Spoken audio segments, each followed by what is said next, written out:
नमस्कार बच्चों, स्वागत है आपका हमारे YouTube चैनल पर। आज हम आपके लिए लेकर आए हैं वसंत भाग 1 कक्षा 6 का पाठ 7 साथी हाथ बढ़ाना, जिसके कवि हैं साहिल लुधियानवी जी। साथी हाथ बढ़ाना एक गीत है जो कि आपके समक्ष एक कविता के रूप में प्रस्तुत किया गया है। इस गीत के बहुत ही ज़्यादा क्या कहते हैं, इस गीत का बहुत ही ज़्यादा प्रेरणादायक प्रभाव है जो कि मिलकर कार्य करने पर जोर देता है। ठीक है। साथी हाथ बढ़ाना, एक अकेला थक जाएगा मिलकर बोझ उठाना। साथी हाथ बढ़ाना, यहाँ पर कवि कहते हैं कि साथी हाथ बढ़ाना, एक अकेला थक जाए, यानी एक अकेला इंसान जो है वो कार्य करते करते थक जाता है। सबको मिलकर के बोझ उठाना चाहिए। जैसे कि आपको यहाँ इस तस्वीर में दिख भी रहा है कि सभी मिलजुल कर कार्य कर रहे हैं, एक दूसरे का सहायता करके। तो एक दूसरे की सहायता करके हर एक मुश्किल कार्य आसान हो जाता है। हम मेहनत वालों ने जब भी मिलकर कदम बढ़ाया, सागर ने रास्ता छोड़ा, पर्वत ने शीश झुकाया। फौला दी हैं सीने अपने, फौला दी हैं बाहें, हम चाहे तो चट्टानों में पैदा कर दे राहें। साथी हाथ बढ़ाना। तो यहाँ पे कवि कहते हैं कि हम मेहनत वालों ने जब भी मिलकर कदम बढ़ाया, यानी जब भी हमने एक साथ मिलकर के आगे कदम बढ़ाया है, तो सागर ने भी रास्ता दे दिया हमें और पर्वत ने भी, यानी कि हमारे सामने पर्वत भी कुछ नहीं है। अगर हम मिलजुल कर के कार्य करें तो सागर में भी हम अपना सेतु बांध सकते हैं। पर्वत का भी हम, यानी कि जैसे अभी आपने देखा होगा कि 1999 में कारगिल युद्ध हुआ था। अब ऐसे कारगिल युद्ध में जहाँ पर के चोटी पर दुश्मन था और हम नीचे थे, हमने लेकिन मिलजुल कर अपनी समझ बूझ से जब कार्य किया तो हमने दुश्मन को मार भगाया। तो यह कहते हैं कि पर्वत भी हमारे लिए, बड़े बड़े पर्वत भी हमारे लिए कुछ नहीं है जब हम मिलकर के कार्य करते हैं। फौलादी हैं सीने अपने, फौलादी हैं बाहें, यानी कि हमारे जो फौलादी बाहें, फौलादी का मतलब क्या होता है यहाँ पे? मजबूत। ठीक है। फौलादी का मतलब होता है मजबूत, यानी हमारी जो सीने हैं, जो हमारी छाती है, वो फौलादी है, बहुत मजबूत है। और हमारी जो बाहें हैं, हमारे जो हाथ हैं, वो भी बहुत मजबूत हैं। हम चाहें तो चट्टानों में पैदा कर दे रहे हैं, यानी कि हम राहों, ऐसी चट्टान जो नुकीली हैं, जो पथरीली हैं, जिन पर चलना भी मुश्किल होता है, हम ऐसी पथरीली चट्टानों पर भी रास्ता बना सकते हैं। ठीक है। मेहनत अपने लेख की रेखा, मेहनत अपने लेख की रेखा, मेहनत से क्या डरना, कल गैरों की खातिर की, आज अपनी खातिर करना। तो मेहनत अपने लेख, लेख का मतलब यहाँ पे क्या है? भाग्य। ठीक है। मेहनत क्या है? वो जो हमारी भाग्य की रेखा है उसे भी बदल सकता है। मेहनत से क्या डरना है? मेहनत से डरने की ज़रूरत नहीं है, मेहनत से डरने की आवश्यकता नहीं है। कल गैरों की खातिर की, यानी कि जब हमारा देश गुलाम था, जब अंग्रेज़ों के अधीन था, हमने तब उनके लिए किया कार्य, तो आज तो हमारा देश स्वतंत्र है, हम अपने देश के लिए करेंगे। तो हम अपने देश के लिए कार्य करेंगे, वो भी मिलजुल कर। ठीक है। अपना दुख भी एक है साथी, अपना दुख भी एक है साथी, अपना सुख भी एक, अपनी मंजिल सच की मंजिल, अपना रास्ता नेक। साथी हाथ बढ़ाना। तो यहाँ कवि कहते हैं कि अपना दुख भी एक है साथी, यानी कि सबका दुख भी एक है और सबका सुख भी एक है। यानी कि अगर कोई दुखी होता है तो हम उसके दुख में दुखी होते हैं, अगर कोई सुखी होता है तो हम उसके सुख में खुश होते हैं। अपनी मंजिल सच की मंजिल, सच की मंजिल मतलब अपना जो हमारा जो मंजिल है, जो हमें रास्ता तय करना है, वो सच्चाई से करना है, हमें कभी भी गद्दारी नहीं करनी। अपना रास्ता नेक, यानी कि हमारा जो मंजिल का जो रास्ता है वो नेक है, ईमानदार है, इंसानियत है उसमें, इसलिए हमें सबका मिलजुल करके साथ देना चाहिए। साथी हाथ बढ़ाना यानी मिल कर के कार्य करना है। ठीक है। तो चलिए आगे। एक से एक मिले, एक से एक मिले तो कतरा बन जाता है दरिया, एक से एक मिले तो ज़र्रा बन जाता है सेहरा, एक से एक मिले तो राई बन सकती है पर्वत, एक से एक मिले तो इंसान बस में कर ले किस्मत। साथी हाथ बढ़ाना। तो यहाँ पे क्या कहा गया है, एक से एक मिले कतरा। कतरा का मतलब क्या है, बूंद। कतरा का मतलब क्या है यहाँ पे, बूंद। ठीक है। दरिया यानी नदी, तालाब। ठीक है। तो यहाँ पे कहा कि एक बूंद से एक बूंद मिले, यानी बूंद से बूंद मिले तो नदी बन सकती है, एक तालाब बन सकता है। ठीक है। जर्रा, सहरा। जर्रा का मतलब होता है कण। ठीक है। और सहरा मतलब रेगिस्तान। ठीक, रेगिस्तान। यानी कि यहाँ पे कहा गया है कि एक से एक मिले तो जर्रा बन सकता है, यानी एक कण से दूसरा कण मिले, दूसरा कण से तीसरा, कण कण मिल करके रेगिस्तान बन सकता है। एक से एक मिले राई। राई ऐसे तो बहुत छोटी चीज़ होती है। राई एक जो कहते हैं ना, एक मसाला होता है जिससे तड़का लगाया जाता है दाल में, ढोकला में, बहुत सी चीज़ें बनाई जाती। लेकिन यहाँ पे राई क्या है, कंकड़। ठीक है, कंकड़। अब कंकड़ क्या है, छोटे छोटे पत्थर होते हैं ना, वो जब छोटे छोटे पत्थर जो है वो मिल करके एक पर्वत बना सकते हैं, तो इसमें यही कहा गया है कि छोटे छोटे कंकड़ से एक पर्वत बन सकता है।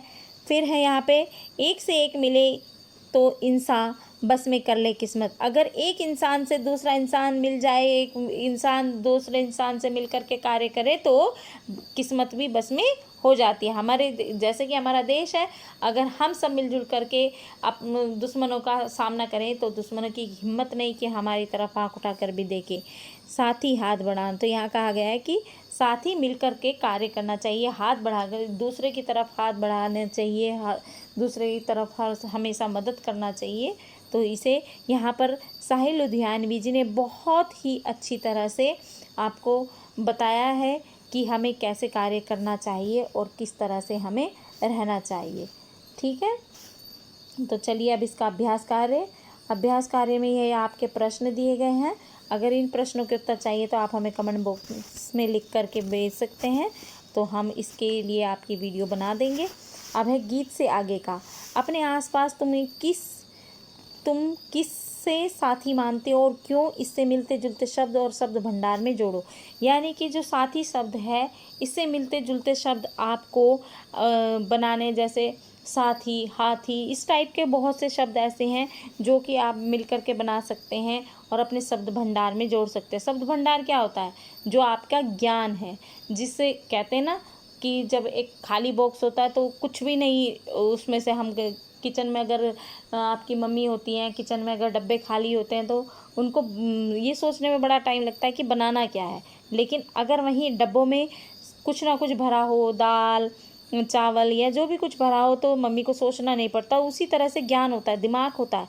दिमाग अगर आपका खाली होगा तो आपको शब्द नहीं आएंगे। अगर आपका दिमाग में शब्द भरे होंगे तो आप उन शब्दों का इस्तेमाल कर सकते हैं। तो इसीलिए यहाँ पे कहा गया है कि शब्दों के भंडार में इन शब्दों को जोड़ो। जब भी आपके सामने कोई नया शब्द आता है, उस नए शब्द से और नए शब्द बनाने की कोशिश किया करो। और यहाँ पे देखिए, अपना दुख भी एक है साथी, अपना सुख भी एक। कक्षा, मोहल्ले और गांव के किस तरह के साथियों के बीच तुम इस वाक्य की सच्चाई को महसूस कर पाते हो और कैसे। ये आप अपने आसपास के लोगों में, अपनी कक्षा में, मोहल्ले में, गांव में, आपको ये देखना है कि आपको ये जो शब्द है, ये जो अपना दुख है, अपना साथी एक, अपना सुख भी, ये किस तरह से दर्शाया गया है, ये आप किस तरह से उनके सामने रख सकते हो और किस तरह से आप फील करते हो, वो चीज़ आपने चर्चा करनी है। अपने माता पिता से भी कर सकते हो और अपने सहपाठियों के साथ भी। अब है नंबर 3, इस गीत को किस माहौल में गुनगुना सकते हो। तो जैसे हम कोई भी कार्य जब समूह में किया जाता है, आपको कोई प्रोजेक्ट वर्क दिया जाता है, या कभी कोई आप घर में कोई ऐसा कार्य करते हैं जो सारे मिलजुल कर करते हैं भाई बहन, तो उस समय ये गाना गुनगुना सकते हो। और इस गाने की जो लय है वो कैसे है, साथी हाथ बढ़ाना, एक अकेला थक जाएगा, मिलकर बोझ उठाना, साथी हाथ बढ़ाना। ये एक पिक्चर है नया दौर, उस पिक्चर में फिल्माया गया। ये आप आगे जाके आप लोग पढ़ेंगे। ठीक है, तो ये पिक्चर आप देख भी सकते हो। चलिए इसको हम आगे पढ़ेंगे। एक अकेला थक जाएगा मिलकर बोझ उठाना। ये यहाँ पे जो वाक्य है, आपके ये 3 वाक्य दिए गए हैं जिनके ऊपर ये दर्शाया गया है। तुम अपने घर में इस बात का ध्यान कैसे रख सकते हो कि हमें किसकी सहायता करनी है, मिलकर के कार्य करना है, ये हम कैसे कर सकते हैं। पापा के काम और माँ के काम क्या क्या हैं, आप उनके कामों का ध्यान कर सकते हो, फिर उनके साथ अपने कार्य को हाथ बटा सकते हो। ठीक है। फिर है नंबर 3, क्या वे एक दूसरे का हाथ बटाते हैं, क्या मम्मी पापा मिलजुल कर कार्य करते हैं, ये भी ध्यान देने योग्य बात है। अगर है तो आपको भी उनसे शिक्षा लेनी चाहिए। आप देखिए, जैसा कि मैंने पहले बताया था कि ये नया दौर फिल्म है, नए दौर फिल्म में ये गाना फिल्माया गया, तो यहाँ पे दिया गया है, यदि तुमने नया दौर फिल्म देखी है तो बताओ कि यह गीत फिल्म में कहानी के किस मोड़ पर आता है। फिल्म देखो और बताओ। इसके लिए तो आपको भाई फिल्म देखनी पड़ेगी। अब पुरानी फिल्म देखना तो आप लोग पसंद करते नहीं, पर फिर भी अगर आपको लगे कि हाँ आपको ये फिल्म देखनी चाहिए और ये गाना सुनना चाहिए, तो आप देख सकते हो और आनंद उठा सकते हो। ठीक है। चलिए, अब यहाँ पर है भाषा की बात। भाषा की बात क्या है? भाषा की बात में क्या होता है? व्याकरण।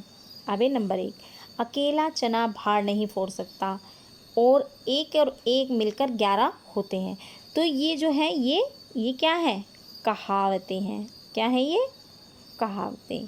अब इन कहावतों को अर्थ गीत की किन पंक्तियों से मिलता जुलता है, ये आपको देखना है और उस गीत की पंक्तियों पर सही बैठाना है। ठीक है। तो ये हो गया आपका। अब है ख पार्ट। इन दोनों कहावतों का अर्थ कहावत कोश में देखकर समझो और वाक्य के संदर्भ में उनका प्रयोग करो। अब इनको आप वाक्यों में बना सकते हो। ठीक है। इनको आप वाक्यों में लिख सकते हो, इनका अर्थ लेकिन आपको पता होना चाहिए। अकेला चना भार नहीं फोड़ सकता का मतलब होता है कि एक अकेला व्यक्ति कोई भी कार्य जो ज़्यादा लोगों का कार्य करने वाला होता है वो नहीं हो सकता। ठीक है। एक और एक मिलकर 11 होते हैं, एकता में बल होता है। ये वो वाली बात होती है कि जैसे आपने एक एक चीज़ को तो तोड़ सकते हो, लेकिन जैसे एक किसान की कहानी थी कि एक उसके 4 बेटे होते हैं, वो हर किसी को एक एक लकड़ी देता है तो वो बड़ी आसानी से तोड़ देते हैं, लेकिन जब उनको एक गट्ठर दिया जाता है, सारी लकड़ियों को मिला करके दिया जाता है, तो किसी पर भी वो टूटती नहीं है। क्यों? क्योंकि एकता में बल होता है। इसलिए एक और एक मिलकर 11 होते हैं और काम को हमेशा मिलजुल कर ही करना चाहिए। तो चलिए आगे। अब है आपका नंबर 2, नीचे हाथ से संबंधित कुछ मुहावरे दिए गए हैं, इनके अर्थ समझो और प्रत्येक मुहावरे के से वाक्य बनाओ। ठीक है। तो ये आपको करना है। हाथ को हाथ न सूझना, ये है आपका। हाथ को हाथ न सूझना का मतलब पता ना लगना। ठीक है।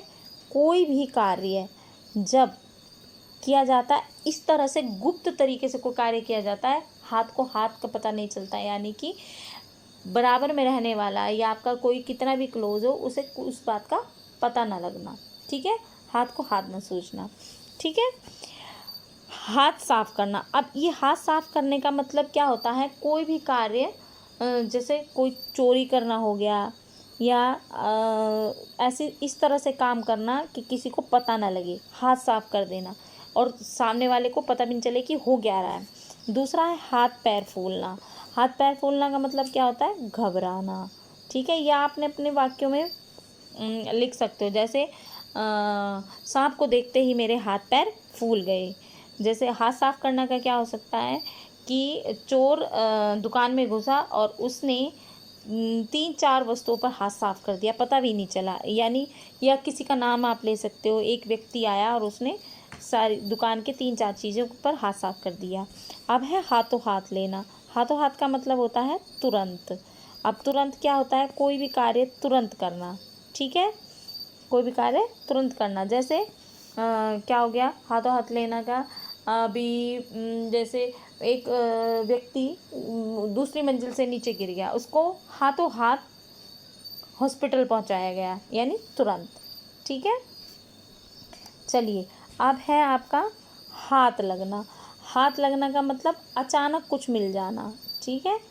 अचानक कुछ मिल जाना। ठीक। तो ये जैसे अंधे के हाथ बटेर लग गई, ठीक है। तो या मेरे हाथ एक घड़ी लग गई। तो इस तरह से कोई भी चीज़ अचानक जब मिल जाती है तो वो, ठीक है। चलिए, अब आपके पास है कुछ करने को, ठीक है।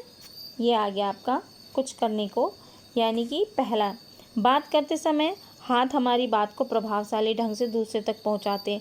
तो यहाँ पे जो है आपके ये हैं 9 वाक्यांश, ठीक है। ये ठीक है। क्यों, पूछते हाथ, दुआ मांगते हाथ, मना करते हाथ, समझाते हुए हाथ, बुलाते हुए हाथ, आरोप लगाते हुए हाथ, चेतावनी देते हाथ, नारा लगाते हाथ, सलाम करते हाथ। तो ये क्या है, ये इस तरह से कई बार हम क्या कहते हैं, बोलते समय अपने हाथों का प्रयोग बहुत ज़्यादा करते हैं और वो हमारे संकेत होते हैं कि वो इस तरह से कार्य कर रहे हैं। कई बार हम मुंह से कुछ नहीं बोलते लेकिन हाथों के इशारों से ही सारी बात बता देते हैं। तो ये हाथों का एक्सप्रेशन होता है जो प्रभावशाली ढंग से दूसरों तक पहुंचता है और इसका बहुत प्रभाव पड़ता है, ठीक है। चलिए, अब आएगा आपका नीचे, ये देखिए, ये आपको ध्यान देने हैं बहुत ज़्यादा। नीचे दिए शब्दों में हाथ शब्द छिपा है, हाथ, ठीक है। इन शब्दों को पढ़कर समझो और बताओ कि हाथों का इनमें क्या काम है। अब ये पहला शब्द है हथकड़ी। हथकड़ी कब लगती है, जब कोई गलत काम करता है या चोरी करता है तो उसे पुलिस पकड़ कर ले जाती है, तब हथकड़ी लगती है, ठीक है। तो हथकड़ी का इस्तेमाल शब्द का वहाँ पे होता है। हथगोला, हथगोला एक तरह से खेल भी है, जैसे हाथ में एक लोहे का जो होता है वो एक गोला टाइप होता है और उसे फेंका जाता है। तो फेंकने की वो दूरी नापी जाती है कि किसकी दूरी पर गोला ज़्यादा दूर गया है और जो सबसे ज़्यादा दूर फेंकता है उसको विनर घोषित कर दिया जाता है, तो उसे हथगोला बोलते हैं और उसे चोट भी बहुत लगती है। हत्ता, हत्ता ये आपका कुर्सी का भी हो सकता है, बेंच का भी हो सकता है, सोफ़ा का भी हो सकता है, यानी जिस पे हम हाथ रखते हैं। हाथ का मतलब हत्ता, वहाँ पे सपोर्ट देने के लिए। हाथापाई, हाथापाई का मतलब क्या है, यहाँ पे लड़ाई, ठीक है, लड़ाई। जैसे 2 व्यक्ति आपस में हाथापाई कर रहे थे, ठीक है। चलिए, अब यहाँ पे आया निहत्ता, ठीक है। ये आपका निहत्ता, निहत्ता मतलब जिसके हाथ में कोई भी हथियार ना, कोई चीज़ ना हो और बिना ही उसके वो आपसे बात करने के लिए आएंगे। कहते हैं ना, एक व्यक्ति निहत्ता खड़ा था लेकिन फिर भी उस पर किसी ने चाकू से वार कर दिया। हथकंडा, हथकंडा मतलब तरीका, ठीक है, तरीका, कोई भी तरीका अपनाया। जैसे श्याम ने राम को नीचा दिखाने के लिए हर हथकंडे अपनाए, हथकंडे मतलब तरीके अपनाए। हथियार, हथियार का मतलब कोई भी चीज़ हो सकती है, वो चाकू छुरा है, कोई भी जो आपकी अपनी रक्षा के लिए होता है। बंदूक, जैसे सीमा पर सभी जवान हथियारों से लैस हैं या हथियार हमारी सुरक्षा के लिए होते हैं, ठीक है। फिर है हथकरघा, हथकरघा क्या होता है, जो हाथ से चलता है, चरखा, ठीक है, हथकरघा। जैसे गांधी जी भी चलाते थे हथकरघा, हाथ से चलाने वाला। ये उम्मीद करती हूँ आपको समझ आ रहा होगा।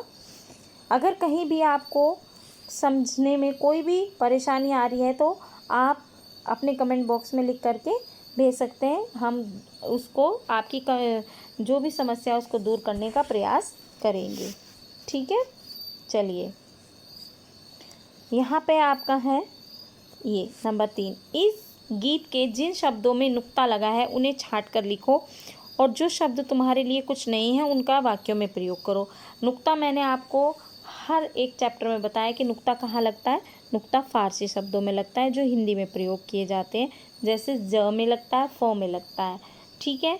और वो क्यों लगता है, लचीला बनाने के लिए। तो आपको इस प्रकार के शब्द छांटने हैं और अगर कुछ भी और नए शब्द भी हैं तो उनका अपने वाक्यों में प्रयोग करना है। ये आपका आपके लिए कार्य है जो कि आप अपनी रफ नोटबुक में कर सकते हैं, जिससे आपका लेखन का सुधार भी होगा और दूसरे आपके शब्द भंडार में भी वृद्धि होगी और आपको नए नए स्किल भी आएंगे।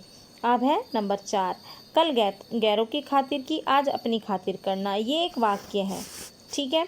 इस वाक्य को हम देखें तो साहिल लुधियानवी जी इसमें यह कहना चाह रहे हैं कि तुमने कल गैरों की खातिर की, तुमने, ठीक है, लेकिन यहाँ तुमने दिया नहीं गया क्योंकि गीत में वो फिट नहीं बैठ रहा था, उसके जो गीत के छंद थे उसके हिसाब से वो फिट नहीं बैठ रहा था, इसलिए तुमने ने वहाँ पे किया नहीं, ठीक है।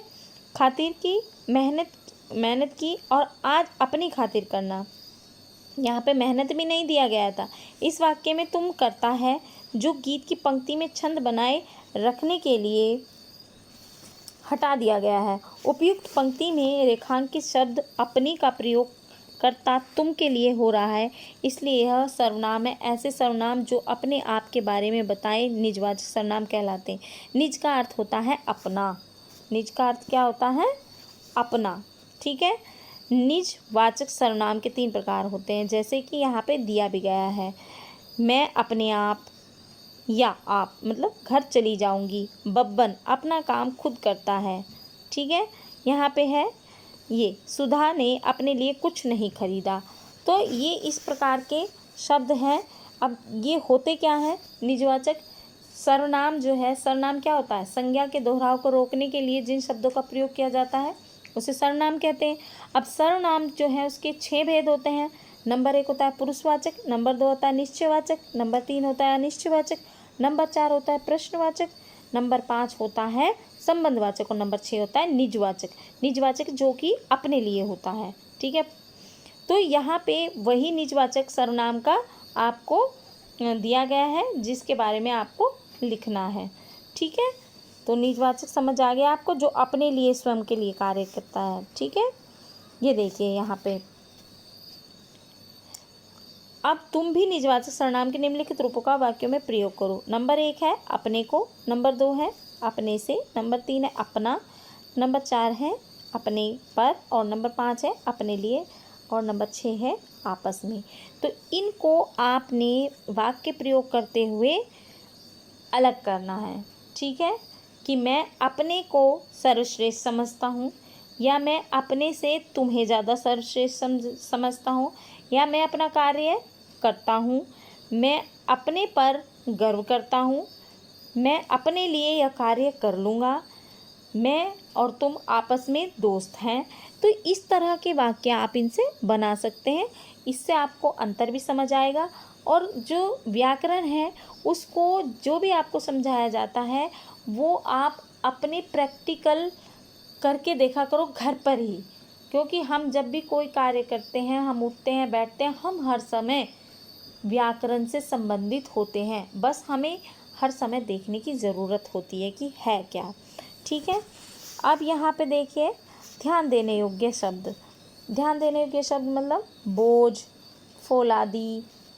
फौलादी का मतलब क्या है? यहाँ पे बहुत बड़ा या मजबूत मैंने बताया आपको। रहा का मतलब रास्ता, गैर मतलब पराया। अब यहाँ पे आपको हर चीज़ का अर्थ आपको समझाया जा रहा है, आपको हर चीज़ बारीकी से बताई जा रही है, आपको अभ्यास कार्य कराया जा रहा है और आपको बार बार बोला जाता है कि वीडियो को अंत तक देखना है। क्यों? क्योंकि हमने आपको पाठ के साथ साथ इसका अभ्यास कार्य भी प्रोवाइड किया है। हम चाहते हैं कि आपको छोटी से छोटी बारीक से बारीक चीज़ का पता चले। इसी का ख्याल करते हुए हमने आपके सामने ये वीडियो रखी है। उम्मीद है कि हम आपकी कसौटी पर खरे उतर रहे हैं। अगर आपको वीडियो अच्छी लग रही है तो प्लीज़ लाइक, शेयर और सब्सक्राइब कीजिएगा। धन्यवाद।